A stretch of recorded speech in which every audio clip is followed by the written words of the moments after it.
Next, we welcome Representative Ortiz and staff, Ms. Harpold.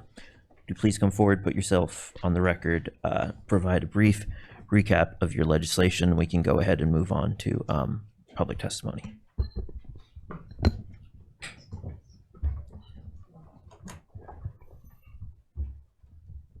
Good morning, Mr. Chairman, members of the committee. My name is Representative Dan Ortiz. I represent Southern Southeast Alaska, District 1. And good morning, for the record, Liz Harpold, staff to Rep. Ortiz. Again, good morning, members. And again, thank you for agreeing to hear this bill before you, this daylight savings time bill. We just, of course, heard this a few days ago, and so I'm not going to go through the sponsor statement or anything like that. Just as a reminder, we did have some questions the last particular bill hearing, and I want to follow up on those. Representative McCabe asked if other countries observe daylight savings time and if New York is looking at similar legislation. Daylight savings time is observed in most of Europe, but not in Japan. And in New York, there are 7 bills covering this particular topic, either to adopt daylight savings time year-round, or to study what it means to opt out of daylight savings time, to stay on standard time year-round if neighboring states do so. And lastly, New York City, they are looking to adopt, potentially adopt daylight savings time year-round. A little bit more information. Back, we talked a little bit about the history of the particular bill.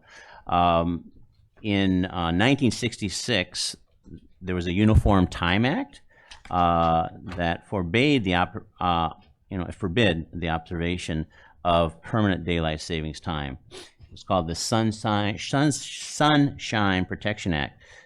States currently observing standard time year-round wouldn't need to change under that scenario. So, in any case, that's just a little bit follow-up on those kinds of things. I know that today's hearing is going to rightly offer the opportunity for there to be public testimony, and it's my understanding that there is a group called Save Standard Time, based in Arizona, where they currently are on standard time, that advocates for states to adopt standard time year-round in lieu of daylight savings time. They're strong advocates for this particular position, as their state has adopted that. But I want to remind people that if that were to happen, if we, the state of Alaska, adopted a standard time all year round, that would put us and the West Coast states stayed on daylight savings time year round. That would put us at a 2-hour time difference all year round between what's now a 1-hour time difference. So we'd have to kind of think of the implications of that if we were to adopt standard time all year round. But with that said, I'm open to any further questions before we go to public testimony. Thank you, Representative Ortiz. Are there any questions before we open up for public testimony? Hearing none, I will go ahead and open public testimony now. Is there anyone in the room who has joined us this morning to provide testimony on HB 30?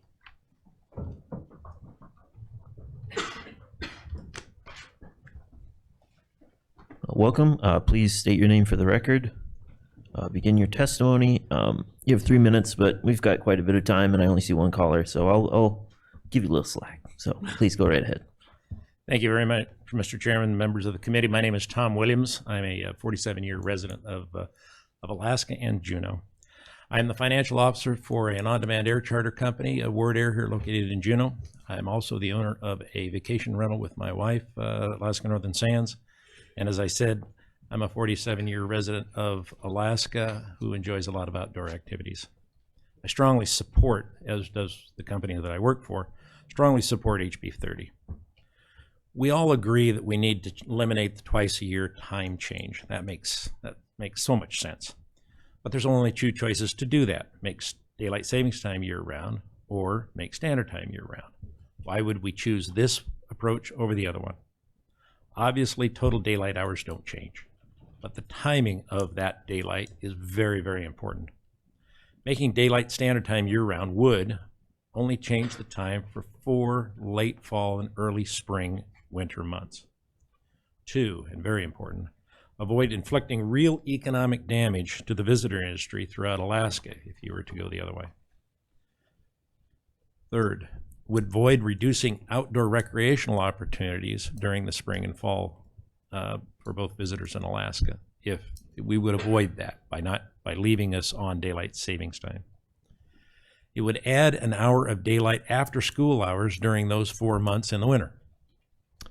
It would reduce the time zone difference between Alaska and East Coast financial markets to 3 hours instead of 4 hours during the winter, having a positive effect on all financial managers, including those that invest for the Permanent Fund Corporation.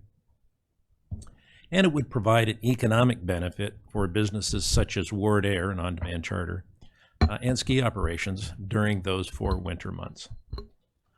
Although Alaska could unilaterally eliminate daylight savings time, the significant impact that we would have on our economy, as well as the general health of Alaskans and visitors, far outweighs the benefit of eliminating the twice-a-year time change that has been around for decades. Instead, I urge members to pass out of committee an unamended HB 30 with strong due pass recommendations. While the results will not be immediate, the long-term opportunity provided by this legislation is what's best for Alaska. Passage of HB 30, along with all the other states that have acted to make daylight savings time year-round, should also encourage Congress to act and allow us to move forward. Thank you very much, and I'm willing to ask questions. Thank you very much for your testimony and for being here this morning. Mr. Williams, do any members have any questions? Representative Himschoot. Thank you, Chair McCormick, through the chair. Mr. Williams, I keep hearing that this is beneficial for tourists. Can you help me understand that, like build out more why? Mr. Chairman, Representative Himschoot, the reason, well, right now during the summertime, there's a lot of light hours after in the evening, and that provides Alaskans and visitors who may be up here for a short period of time the best opportunity to enjoy all that Alaska has to offer during the evening hours. If we were to switch back, you would lose that time. So it's basically the opportunity to provide services and for people to enjoy the later evening hours. That doesn't make much difference during the height of the summer season, but it certainly makes a big difference in the shoulder times at the beginning of the season now and in the fall. That's why we want to keep daylight savings time in the summertime. It also, in the wintertime, it would allow operations such as our flight service to provide better service to people who generally want to come back or leave later in the morning, come back later in the evening. Thank you. Are there any further questions for Mr. Williams? Hearing none, Mr. Williams, thank you very much again for your testimony this morning. Thank you. Moving to the telephone now, I see we have Jay Peel from Arizona. If you could state your name for the record, you have 3 minutes. Yes, sir. Hello, Chair McCormick, Vice Chair McCabe, members of the committee. Thank you for having me here. My name is JP, the last name is spelled Papa Echo Alpha, and I'm the president of Save Standard Time. We're a nonprofit operating across North America. We're actually founded in California, and we are now in Arizona. We work closely with the American Academy of Sleep Medicine, the Society for Research on Biological Rhythms, the Sleep Research Society, the National Sleep Foundation, and many others as part of the new Coalition for Permanent Standard Time, of which I am a co-chair. I'm also a great-grandson of farmers. I'm an amateur astronomer. I'm a software engineer, and I'm asking for your no vote on House Bill 30. I would prefer it would be amended to Permanent Standard Time, which would match Senate Bill 184, which has passed out of committee and is waiting its time on the chamber floor. Permanent daylight saving time would extend DST into winter, which history and science show us is worse than the status quo. The design of DST is to force early waking. You might have noticed this when we sprung clocks forward in March, that it was suddenly very dark in the morning again. And you'll notice again as we reach into September and October that we should really be on standard time, not DST in the winter half of the year. If you were to pass this bill, sunrise in Anchorage would be after 9 in the morning for more than 4 months, as late as 11:16 in the morning. When this was tried in 1974, it significantly increased car accidents and depression. DST deprives sleep, which has a strong effect on motorists and also on airlines. We recently had a conference with pilots from United Air speaking against permanent daylight time and for permanent standard time. This is why it is federally prohibited, because of the threat to public safety. And DST is unnecessary. The days grow longer by nature, not by anything government can do. Standard time is the natural time more closely set to the sun, where 12 p.m. should correspond roughly to high noon, and it balances the morning and evening light fairly, improves our sleep, mood, health, safety, education, economy, especially for kids, commuters, farmers, and construction workers. This is based on hundreds of studies over decades of history. Permanent standard time has long been observed in Arizona, Hawaii, all 5 territories of the U.S., most nations on Earth.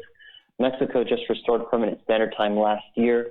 More states than ever now have permanent standard time bills, including California. I was just there earlier this week, and our bill for permanent standard time passed out of committee. There are bills in Washington, Oregon, Idaho, many, many other states seeking permanent standard time, and permanent standard time is federally approved. So if you're serious about ending the clock change, as most voters wish, permanent standard time is the quickest way to do it, being federally approved. It's the healthiest and safest way, as shown by history and by science. If I may, I wanted to address a few things that were said earlier. Permanent DST would not decrease crime. It would more likely have the opposite effect. There is 1 or 2 studies showing it might decrease crime, but there are hundreds of studies showing that it would increase crime. Same with accidents and illnesses. It was mentioned Japan is on permanent standard time. New York City, I'm not aware that they're considering permanent daylight time. Cities cannot make that choice. The European Union is considering permanent standard time, as that is what all of their scientists are recommending. And farmers are opposed to daylight saving time. They prefer to be closer to nature, which is what standard time does, not DST.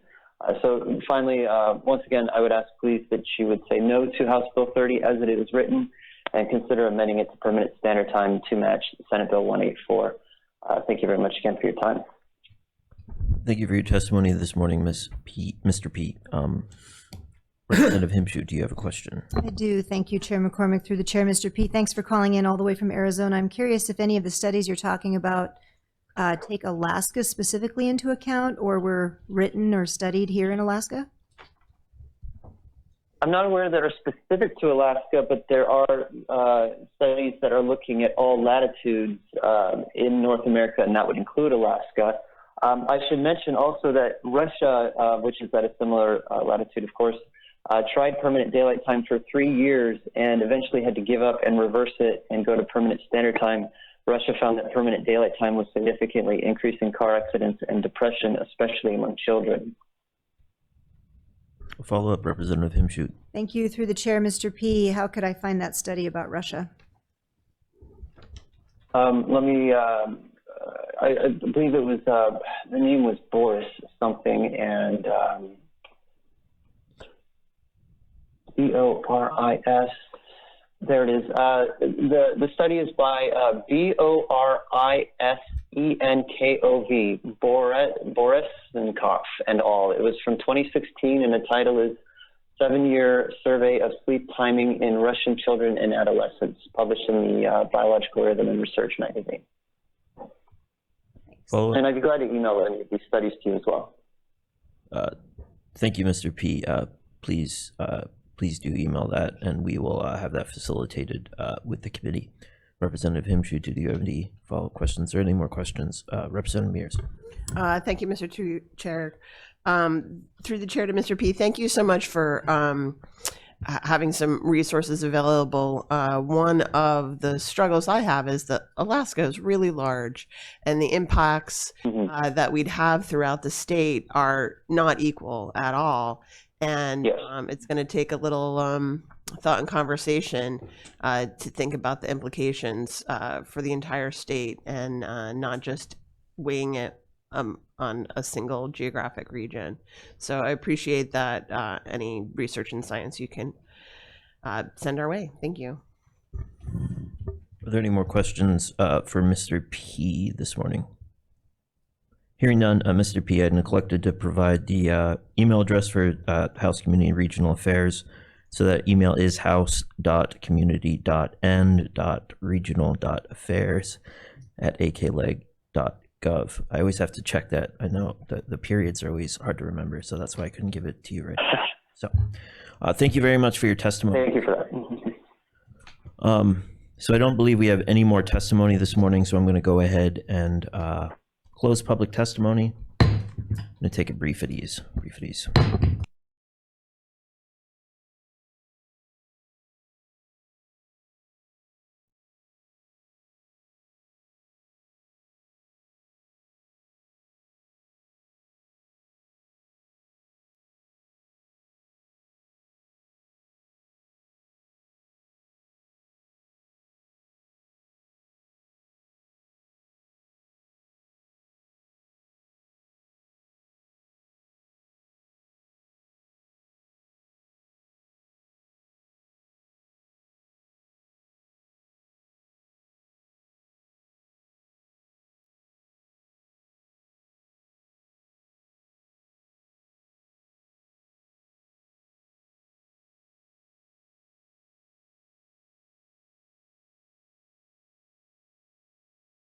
All right, we are now back on the record. I would entertain a motion to move HB 30 from committee. Thanks, Chair McCormick. I move House Bill 30, Work Order 33-LS0273/Alpha as amended from committee with individual recommendations and attached 0 fiscal note. Thank you, Vice Chair McCabe. Is there any objection? Object. Vice Chair McCabe, would you like to speak to your objection? Nope. Representative Ruffridge. Thank you, Chair McCormick. I'm certainly okay with this bill moving from committee today. It has a lot of other committees to go through and a lot of other people that can take a look at the bill, which I think is fine for me. I will say I'm certainly not convinced that daylight savings time is the appropriate time for the state of Alaska to be on. I happen to think that decision making should probably be based on the effect on the citizens of Alaska rather than on the people who travel here. And I think that morning light does have a significant positive effect on individuals. And so I have really deep reservations and concerns about moving to daylight savings time itself. I would probably be a bigger supporter of standard time, but I think we've probably heard this bill enough, and so I will be a yes vote on moving it from committee, but we'll be working on this hopefully in a different committee. So thank you, Mr. Chair. Thank you very much, Representative Ruffridge. Are there any further comments? Vice Chair McCabe. Okay, thanks. I changed my mind. So I also would be a bigger fan of keeping standard time if we are going to get off of the hamster wheel of continuously changing our time. I don't disagree that that's problematic, but I think also problematic is an 11 o'clock sunrise in the wintertime in Anchorage. And I have a decade worth of fatigue risk management study in the airline pilot industry. And I think that this would be a mistake for Alaska. And to your point, Representative Mears, Russia, that Borinskov, I can't remember, but that study dealt with the whole country of Russia, which is significantly bigger than Alaska. So they managed to do it, and then they have a little bit lower latitude in places. And so anyways, I I will most likely be a no vote on this, but if it moves from committee, that's fine. Representative Himschoot, if you had. Thank you, through the chair. I'll just confess that I don't have a firm sense of which way we should go. I just want us to do one or the other. So I support moving just about everything in any direction that gets us off of the change. Is there any further discussion? Representative Baker. Thank you, Mr. Chair. Through the chair, echoing some of our colleagues, I also am fine with moving it out of this committee. My concern being in my community and region, I don't know exactly what time the sun would be rising in the dead of winter, but we get about 45 minutes of twilight on a good day.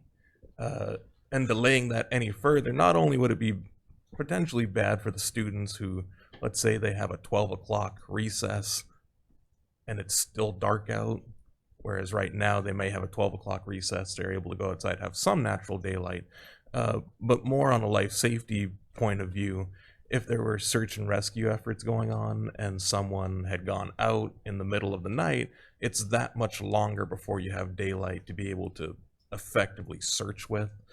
So I'm opposed to a permanent daylight savings time switch over, but we can move it out. Is there any further discussion? I'll provide commentary too. I think I'm in agreement with my colleagues here, especially my friend from up north of me. I think, pardon the pun, this does kind of leave my constituents in the dark as it's currently written. Nonetheless, I want us to have this discussion. I think the change needs to be gone. That I think we can all agree on, and I really want that conversation to proceed. And I trust that the following committees of referral will do the work to ensure that they make the best choice that works for all Alaskans. And so in the spirit of moving on the conversation and getting this on the forefront of discussion, that's where I'm at. So Vice Chair McCabe. I remove my objection. All right, thank you. Is there any objection? Oh, you moved your hand. Did you have a comment? No. Yeah. Okay, Representative Mears. So I object for the purpose of discussion. Thank you. Thank you, Mr. Chair. I'm really sensing a feeling in this committee that standard is how we're feeling. I don't know whether we should make that change here or kick that down the road. Thank you, Representative Mears. I appreciate that sentiment. I do want to remind folks that I set an amendment deadline for yesterday at 3:30. And Understood. So, yeah. I think change that time too. All right. Yeah. So I just wanted to put that out there. I'm of the mind we should move this. There's I think three other committees referral. We might as well just keep it rolling, in my opinion. So, seeing that there's no further objection, I believe that HB 30 passes from committee. We'll take a brief at ease, sign the committee report. Actually, you know what I think we're going to do? We're just going to go ahead and adjourn. So for folks' awareness, we will. Statement, just CJ, I think. Right, I'm sorry, maybe brief at ease. Yeah, sure, brief at ease.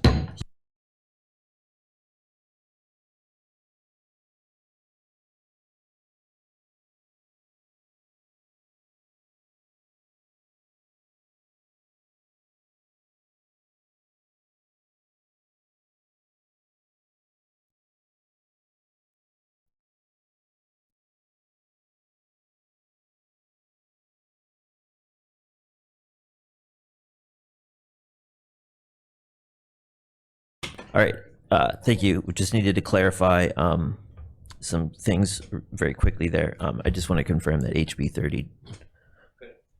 Could I ask for a brief at ease? Brief at ease.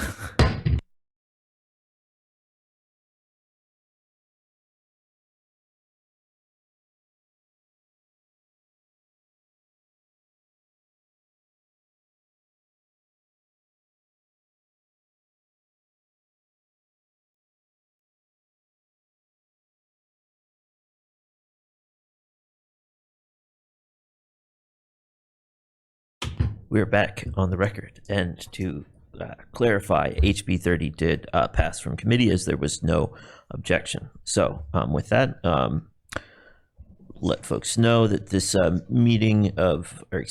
will be meeting again Tuesday, April 23rd at 8 a.m. here in Barnes Room 124. The time is 8:51 a.m. and this hearing of the Community Regional Affairs Committee is now adjourned.